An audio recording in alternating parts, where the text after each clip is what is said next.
미국의 유명한 설교가인 그 로만 빈센트 필이라는 분이 계십니다.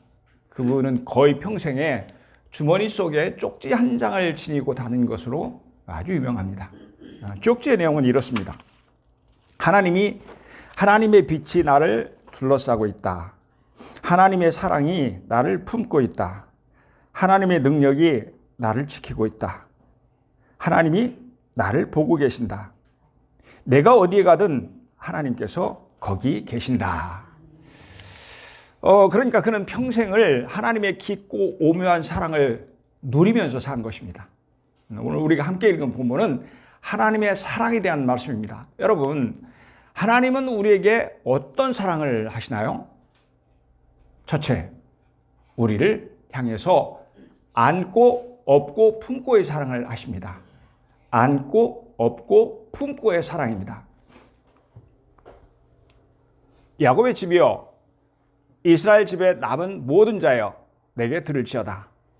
배에서 태어남으로부터 내게 안겼고 태에서 남으로부터 내게 업힌 너희여, 너희가 노년에 이르기까지 내가 그리하겠고 백발이 되기까지 내가 너희를 품을 것이라.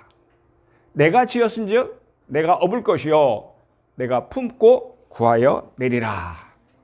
이렇게 말씀하십니다. 3절에 보면 내게 안겼고 내게 업힌 너희여, 이렇게 말씀합니다. 하나님 이스라엘을 안아주셨고 업어서 사랑해 주셨다는 말씀이죠. 그런가 하면 4절에서 보면 내가 너희를 품을 것이라, 내가 품고 구하여 내리라, 이렇게 말씀하십니다. 그러니까 하나님은 이스라엘을 안아주시고 업어서 사랑해 주실 뿐만 아니고 그들을 품에 품고 구원해 주시겠다는 그런 말씀입니다. 이처럼 하나님은 당신의 백성인 이스라엘에게 안고 업고 품고의 사랑을 고백하십니다. 또한 4절 상반절을 보면 지금뿐이 아니라 앞으로도 안고 업고 품고의 사랑을 해 주시겠다고 약속하십니다. 자, 그렇다면 안고 업고 품고의 사랑은 구체적으로 어떤 사랑인가? 첫째, 안전하게 보호해 주시는 사랑입니다. 야곱의 집이여, 이스라엘 집에 남은 모든 자여, 내게 들을지어다. 배에서 태어남으로부터 내게 안겼고 태에서 남으로부터 내게 업힌 너희여, 이렇게 말씀하시죠. 여기서 야곱의 집, 이스라엘의 집은 동일하게 선민 이스라엘 백성을 말합니다. 또한 모든 남은 자여에서 남은 자는 바벨론에 끌려와서 노예 생활을 하고 있는 이스라엘을 가리킵니다. 하나님 바로 그들을 향해서 안고 업고 품고의 사랑을 고백하신 것입니다. 여러분, 하나님은 애굽에서 이스라엘 백성을 잉태해서 낳으셨습니다. 그들을 품에 안고 등에 업어서 안전하게 홍해를 건너게 하셨습니다. 안전하게 보호하셔서 광야를 지나게 하셨습니다. 그래서 마침내 가나안에 안착하게 하셨습니다. 하나님은 가나안 땅에서 그들을 품어서 보호해 주셨습니다. 그뿐이 아닙니다. 또한 하나님께서는 이제 바벨론 땅 노예의 삶 중에서도 그들을 품어서 보호해 주시는 것을 약속하십니다. 너희가 노년에 이르기까지 내가 그리하겠고 백발이 되기까지 내가 너희를 품을 것이라. 내가 지었은즉 내가 업을 것이요 내가 품고 구하여 내리라.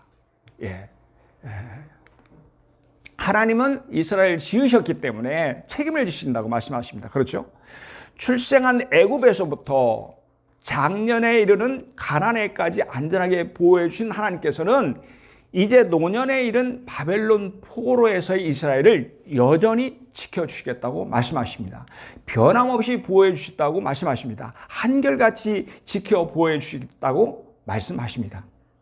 이것이 이스라엘 백성을 향한 하나님의 안고 업고 품고의 사랑입니다. 하나님이 이토록 깊고 오묘한 사랑을 이스라엘에게 약속해 주셨습니다. 영적인 이스라엘인 저와 여러분에게 약속해 주셨습니다. 아멘. 이런 말이 있습니다. 기독교인의 안전은 위험을 떠난 안전이 아니라 하나님의 품 안에서 얻는 안전이다. 그렇습니다. 이스라엘에게는 많은 위험이 있었습니다. 어떤 위험이 있었을까요? 바로와 애국 군대의 위험이 있었습니다. 홍해의 위험이 있었습니다. 광야의 위험이 있었습니다. 그럼에도 불구하고 하나님은 모든 위험 가운데서 그들을 안전하게 보호해 주셨습니다. 안고 업고 품고의 사랑으로 그들을 지켜주셨습니다. 아멘. 한 젊은이가 꿈속에서 주님을 만납니다. 그리고 주님을 따라서 하늘나라로 올라갔습니다. 그는 거기서 주님의 안내로 천국을 구경하던 중에 자신이 살아온 발자취를 그려놓은 모래밭을 발견합니다. 그는 호기심에 자세히 살펴보았습니다.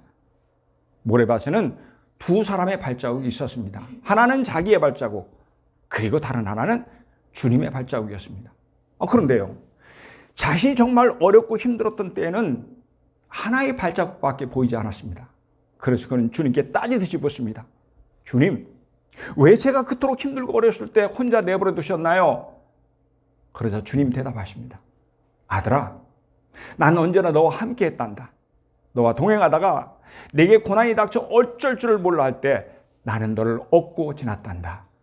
그러니까 저 하나의 발자국은 네 것이 아니라 바로 나의 것이란다. 여러분, 그러니까 주님은 언제나 우리와 함께 하시며 우리가 어려움에 처했을 때 친히 업고 지나신다는 것입니다. 우리를 안고 지나가신다는 것입니다. 우리를 품고 지나신다는 것입니다. 여러분, 아멘입니까? 우리 함께 읽겠습니다. 시작. 내가 애굽 사람에게 어떻게 행하였음과 내가 어떻게 독수리 날개로 너희를 업어 내게로 인도하였음을 너희가 보았느니라. 아멘. 출애굽기 19장 4절의 말씀입니다. 하나님 이렇게 말씀하십니다. 내가 어떻게 독수리 날개로 너희를 업어. 하나님께서 독수리 날개로 업어서 이스라엘을 인도하셨다고 말씀합니다. 독수리가 위험 중에서 그 날개로 새끼를 업어서 안전하게 인도하듯이 이스라엘을 보호해 주셨다는 것입니다. 안고 업고 품고의 사랑으로 그들을 사랑해 주셨다고 말씀합니다. 그 유명한 전도자 D.L. 무디에게 평생 지울 수 없는 강력한 영향력을 끼친 분이 있었습니다. 그는 헨리 부어마우스입니다. 한 번은 그에게 무서운 시련이 닥쳤습니다. 그것은 그 누구도 감당하기 힘든 혹독한 시련이었습니다. 그래서 그가 크게 낙심하고 있을 때에 하나님은 그의 어린 딸을 통해서 그에게 확신을 주십니다. 어느 날 그는 풀이 죽어서 어깨를 쭉 떨어뜨리면서 집에 돌아왔습니다. 그때 응접실에 돌고 있던 어린 딸이 그를 반갑게 맞아줍니다. 그의 딸은 다리를 쓰지 못하는 지체 부자유아였습니다. 딸은 아빠가 들고 있는 꾸러미를 보자 아빠 그거 뭐예요? 하고 묻습니다. 엄마에게 드릴 거란다. 엄마 지금 어디 계시지? 네, 2층에 계세요. 그러자 헨리 마우스가 자기 딸을 책망하듯이 말합니다. 아니, 너는 걸을 수도 없으면서 어떻게 2층에 계시는 엄마에게 이것을 가져둔다 그러냐? 그러자 딸아이가 대답합니다. 나는 꾸러미를 들고 아빠는 나를 안고 가시면 되잖아요. 순간 그는 강렬한 전율을 느꼈습니다. 선광처럼 떠오르는 것이었습니다.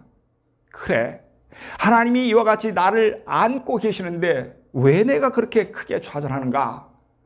그 후에 그는 큰 확신을 가지고 어려움을 넉넉히 감당했습니다. 그는 마침내 승리자가 되었습니다. 사랑하는 여러분, 헨리 부어마우스가 그의 딸을 품에 안듯이 하나님이 우리를 안아주십니다. 안으시고 어려운 모든 일을 해결해 주십니다. 안아서 안전하게 보호해 주십니다.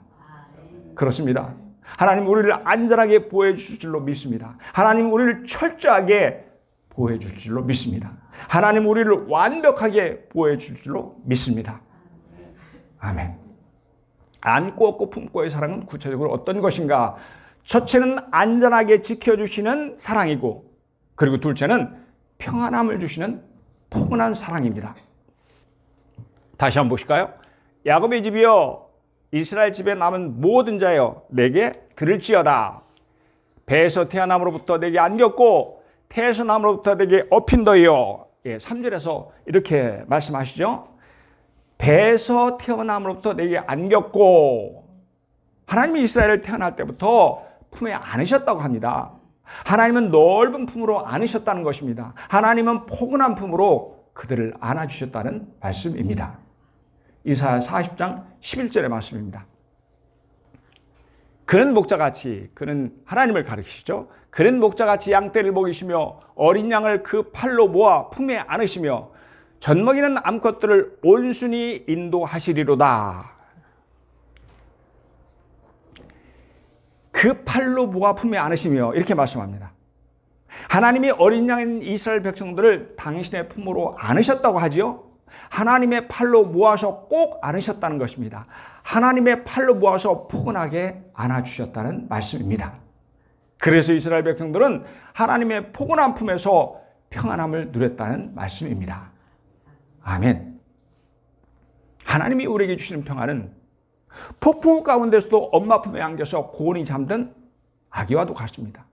왜냐하면 밖에서는 폭풍우가 거세게 몰아친다고 해도 엄마의 품은 여전히 포근하기 때문입니다. 그래서 아기는 폭풍와도 폭풍와는 관계없이 새근새근 잠이 듭니다. 이처럼 아기는 엄마의 품 안에서 평안함을 누립니다. 마찬가지로 우리는 하나님의 넓은 품에서 평안함을 누리게 될 줄로 믿습니다. 아멘. 다윗은 하나님의 축복을 참 많이 받았습니다. 그렇죠? 하지만 그의 삶은 그리 평탄하지 못했습니다. 그는 어릴 때부터 양치기 목자로 양을 지키기 위해서 때로 사자나 곰과 싸웠습니다. 그는 사울왕의 사위가 되었지만 그를 죽이려고 쫓아다니는 사울왕을 피해서 오랫동안 도피 생활을 해야만 했습니다. 또한 그는 평생에 수많은 전쟁을 치러야 했습니다. 그럼에도 불구하고 하나님은 그를 넓은 품으로 안아서 지켜주셨습니다. 하나님은 그를 포근한 품으로 안아서 보호해 주셨습니다. 그래서 다윗은 하나님이 주시는 평안함을 누리면서 행복하게 살았습니다. 다윗의 고백입니다. 우리도 같이 고백하겠습니다. 시작. 내가 사망의 음침한 골짜기로 다닐지라도 해를 두려워하지 않을 것은 주께서 나와 함께 하심이라. 주의 지팡이와 막대기가 나를 안위하시나이다. 아멘. 다윗은 사망의 음침한 골짜기를 다닐 때에도 두려워하지 않았다고 고백합니다. 왜냐하면 하나님이 그와 함께 해주셨기 때문입니다. 사망의 음침한 골짜기에서도 하나님이 그를 포근하게 안아주셨기 때문입니다. 그래서 다윗은 언제나 평안함을 누리며 살았다고 고백합니다.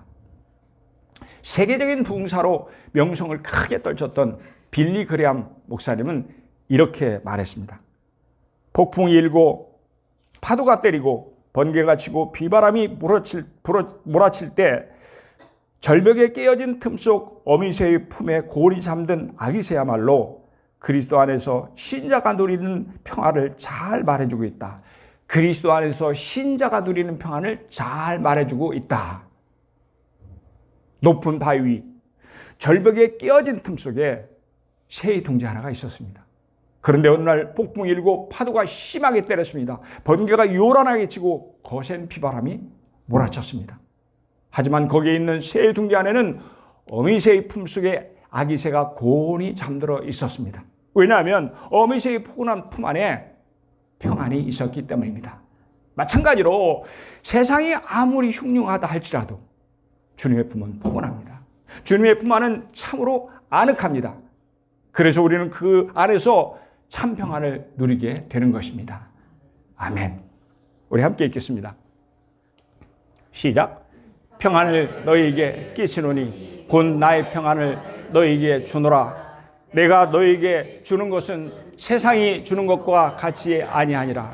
너희는 마음에 근심하지도 말고 두려워하지도 말라. 아멘. 주님께서 제자들에게 하신 말씀입니다. 우리에게 하신 말씀이죠. 뭐라고 말씀하십니까? 나의 평안을 너희에게 주노라.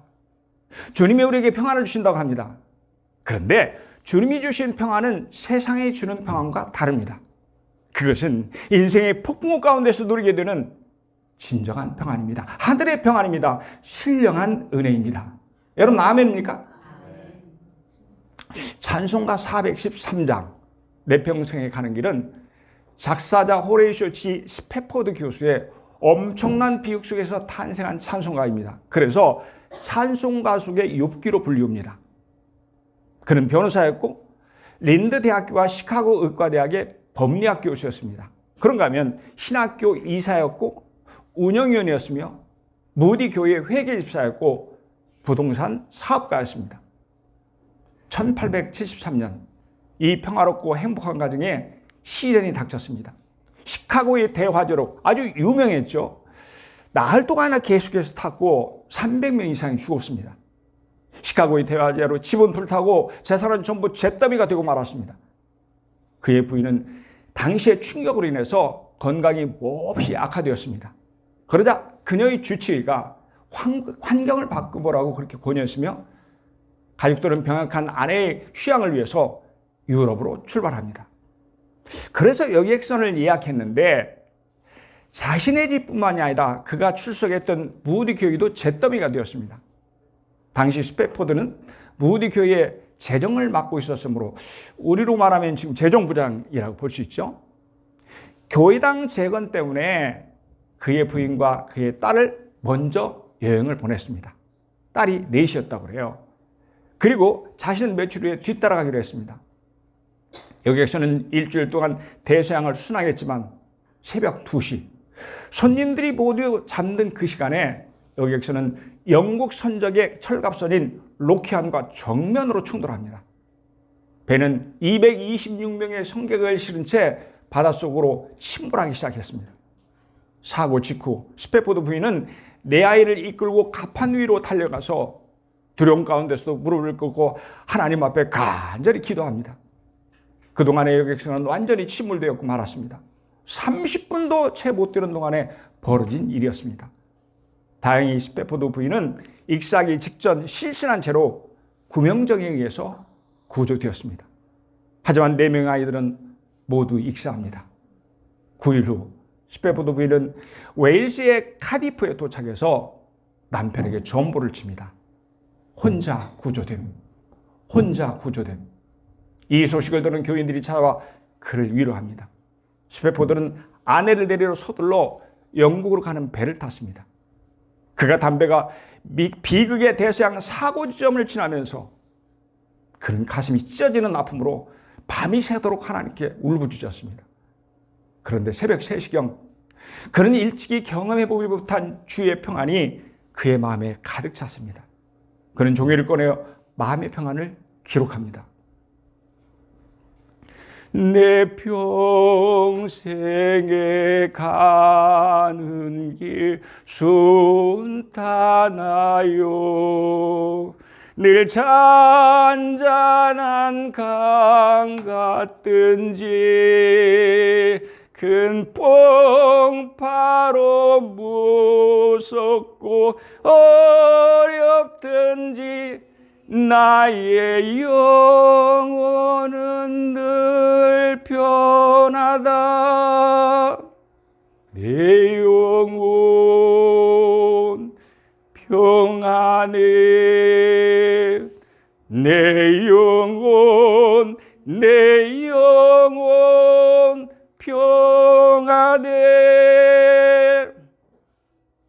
아멘. 스패포드는 유명한 작곡가인 블리스에게 자신의 찬송시를 보여주면서 작곡을 부탁합니다. 그래서 이 유명한 찬송가가 탄생하게 되었습니다. 스패포드는 1881년 시카고에서 아주 떠나서 예루살렘에 갑니다.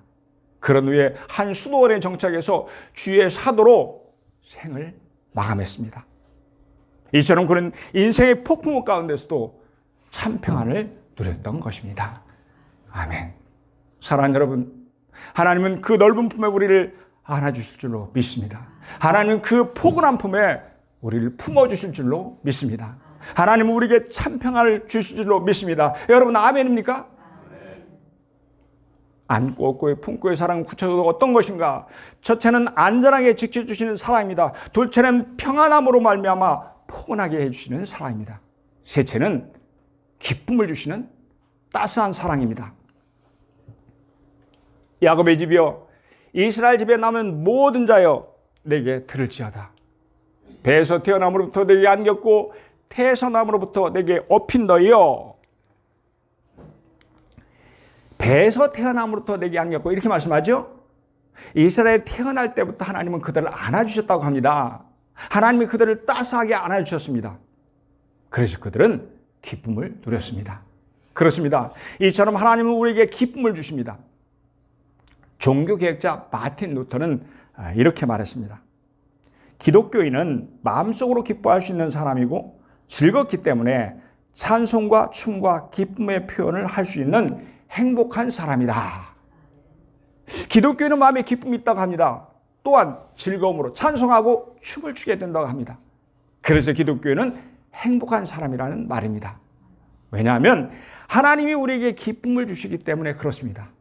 그렇습니다. 안고 업고 품고의 하나님의 사랑은 우리에게 기쁨을 주실 줄로 믿습니다. 아멘. 하나님이 우리에게 주시는 기쁨은 우리 몸에서 생성되는 행복 호르몬과 같습니다. 우리 몸에서는 형편과 상황에 따라서 행복 호르몬이 분비됩니다. 그렇죠? 예를 들면 기쁨을 느끼게 하는 엔돌핀이 나옵니다. 평안을 주는 세로토닌이 나옵니다. 쾌감을 주는 도파민이 나옵니다. 편안한 잠을 자게 하는 멜라토닌이 나옵니다.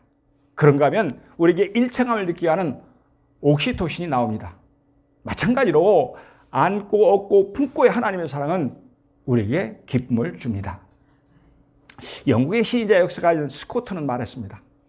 기쁨이 없는 인생은 기름이 없는 등장과 같다. 기쁨이 없는 인생은 기름이 없는 등장과 같다. 그런가 하면 중국 속담에는 이런 말도 있습니다. 한 번의 즐거움은 100번의 고통을 아물게 한다. 한 번의 즐거움은 100번의 고통을 아물게 한다. 기쁨의 유익함을 강조한 말입니다. 그런데 하나님 우리에게 이 기쁨을 주십니다. 이것이 바로 오늘 본문이 말씀하는 안고 업고 품고의 사랑입니다. 하나님은 이 사랑을 통해서 우리에게 따스한 기쁨을 주실 줄로 믿습니다. 아멘. 에스더는 일찍이 부모님을 여기었습니다. 그는 사촌 모르드게의 도움으로 당시 아하수레 왕의 왕비가 되었습니다. 어느 날 모르드게는 유대인을 전멸하려는 하만의 음모를 알게 됩니다. 그리고 이 일로 황후가 된 에스더에게 명령합니다. 왕에게 이 사실을 알려서 유대인들을 구하라는 것이죠. 하지만 에스더는 왕에게 나가기를 주저합니다. 왜냐하면 당시 나라의 법으로는 누구든지 왕의 부름을 받지 않고 나가면 죽임을 당하게 되어 있기 때문입니다.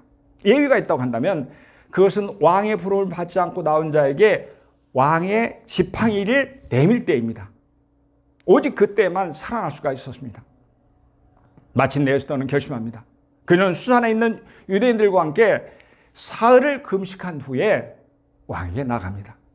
죽으면 죽으리라는 각오로 나갑니다. 그러자 왕은 에스더를 사랑스럽게 여겨서 왕의 지팡이를 내밀어서 왕후를 맞이합니다. 또한 왕은 그녀의 소원대로 하만을 처형했을 뿐만 아니라 유대인들과 그의 대적자들을 멸하도록 허락합니다.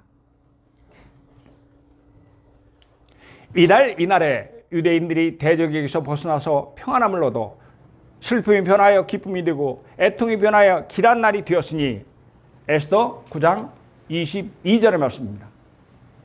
슬픔이 변하여 기쁨이 되고 이렇게 말씀합니다. 하나님은 에스더와 유대인들의 슬픔을 벗겨주셨으므로 슬픔이 변해서 기쁨이 되었다고 합니다. 마찬가지로 에스더에게 기쁨을 주신 하나님께서는 우리에게도 기쁨을 주십니다. 그렇습니다. 하나님은 안고 업고 품고의 사랑을 통해서 우리에게 기쁨을 주실 줄로 믿습니다. 아멘. 한 부잣집 노인이 말을 타고 행차를 하다가 길에서 누더기를 입은 한 사람이 기뻐서 춤을 추는 것을 보았습니다. 자기처럼 돈이 많아도 춤출 일이 없는데 하도 이상해서 물었습니다. 자네는 도대체 무엇이 그렇게 기뻐서 춤을 추는가? 그러자 거지가 대답합니다. 나에게는 기뻐하며 춤을 출 이유가 참 많습니다. 첫째, 하나님께서 나를 만물 가운데서 가장 귀한 존재인 사람으로 지어주셨음을 생각할 때 기쁘지 않을 수 없습니다. 둘째, 나는 다리를 저는 절름발이 불구자이지만 나보다도 세상에 더 심한 불구자들이 있으니 그것도 기쁩니다. 셋째, 세상에서는 날 부러워할 사람이 없겠지만 내가 죽으면 하나님의 품에 안겨 있을 것이니 어찌 기뻐하지 않을 수 있습니까? 그래서 나는 이렇게 너무 기뻐서 춤을 추는 것입니다. 여러분, 지금 거지가 무슨 말을 하고 있나요? 그에게 있는 기쁨이 어떤 것입니까? 그는 비록 세상에서는 기쁨을 얻지 못했지만 하나님이 그에게 기쁨을 주셨다고 합니다. 하나님이 주신 기쁨이 그를 행복하게 했다는 말입니다. 그래서 그는 춤을 추지 않을 수 없었다고 고백합니다. 사랑하는 여러분, 하나님의 사랑이 우리를 기쁘게 할 줄로 믿습니다. 하나님 우리에게 기쁨을 주실 줄로 믿습니다. 안고 업고 품고의 사랑이 우리에게 기쁨을 주실 줄로 믿습니다. 아멘. 그렇다면 안고 업고 품고의 사랑을 주시는 하나님 앞에 우리가 해야 될 일이 무엇입니까? 우리는 어떻게 살아야 할까요? 오늘 본문에 보니까 남은 자가 되라고 말씀합니다. 남은 자. 우리 같이 읽습니다. 시작. 야곱의 집이여 이스라엘 집에 남은 모든 자여 내게 들을지어다. 이스라엘 집에 남은 모든 자여, 하나님 말씀을 들으라고 그렇게 말씀하시고 위로하시죠. 여기서 남은 모든 자여, 말씀드린 대로 바벨론의 포로가 된 이스라엘 백성을 가리킵니다. 하나님은 바로 그들에게 안고 업고의 품고의 사랑을 베푸신다고 말씀하십니다. 그렇다면 바벨론의 포로가 된 그들은 어떤 자들입니까? 누가 안고 업고의 품고의 사랑을 누리게 되나요? 그것은 세상에 물들지 않고 믿음을 지킨 자들입니다. 그것은 하나님의 사람들입니다. 우리 함께 읽습니다. 시작. 너희는 이 세대를 본받지 말고 오직 마음을 새롭게 함으로 변화를 받아 하나님의 선하시고 기뻐하시고 온전하신 뜻이 무엇인지 분별하도록 하라. 아멘. 로마서 12장 2절의 말씀입니다. 이 세대를 본받지 말라고 합니다. 세속에 물들지 말라는 뜻이죠. 마음을 새롭게 해서 변화되라는 그런 뜻입니다. 그러니까 그래서 하나님의 뜻을 분별하는 말씀이죠. 이것이 바로 하나님을 기쁘시게 하는 하나님의 사람입니다. 이것이 바로 하나님의 안고 업고 품고의 사랑을 받을 자입니다. 말씀을 정리합니다. 우리에 대한 하나님의 사랑은 안고 업고의 품고의 사랑입니다. 우리를 안전하게 보호해 주시는 사랑입니다. 우리에게 평안함을 주시는 포근한 사랑입니다. 우리에게 기쁨을 주시는 따스한 사랑입니다. 사랑하는 여러분, 하나님은 지금도 세속에 동화되지 않고 당신을 기쁘시게 하는 삶을 사는 자를 안전하게 보호하시고 평안함을 주시며 기쁨으로 채워주실 줄로 믿습니다. 하나님은 우리 가정에 이 크고 놀라운 은혜를 가득히 부어주실 줄로 굳게 믿습니다. 아멘.